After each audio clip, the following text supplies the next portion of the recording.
Hi there, Roy Smalley, Nesta Certified Personal Trainer with BodyChangeCoach.com. I'm demonstrating for you an exercise called a hip hinge.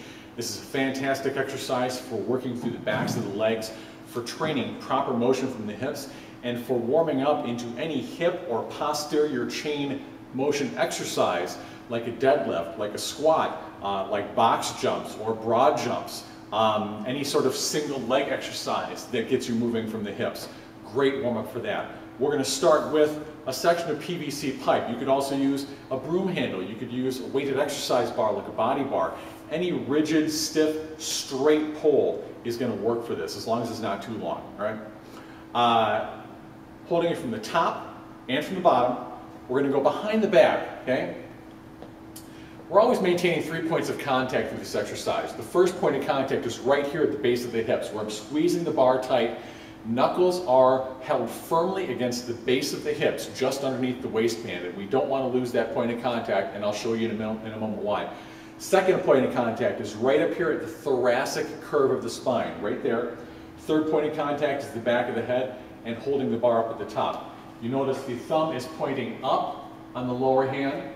Thumb is pointing down on the top hand, and that's just for comfort. It's going to be comfortable to hold it that way.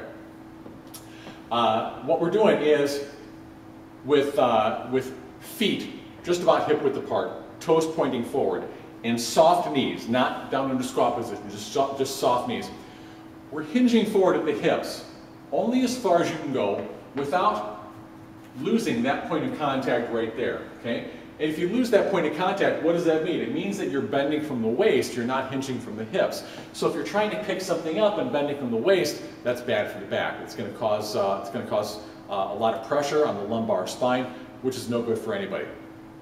What we're doing here is not only warming up the hips, warming up the posterior chain, but teaching you to move through the proper range of motion, teaching you to move through the hips. All right? So we're hinging forward. Nice, even, smooth, fluid pace, and I'll turn this way so you can see what's going on from this angle. Not too fast, you don't want to rush through this. And like I said, you only want to go as far forward as you can, hinging from the hips, without losing this point of contact right there. If you only get this far and lose the point of contact, that's your end of the range of motion. Only go that far, and work on getting farther and farther as you can. If you have tightness in the hamstrings, this is going to be a real tough exercise for you. So you're probably going to want to work on loosening those up through stretches and foam rolling.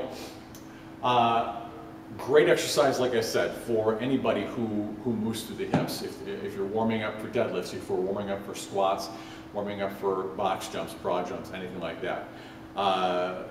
Hip hinge. Once again, I'm Roy Smalley, Nesta Certified Personal Trainer with BodyChangeCoach.com.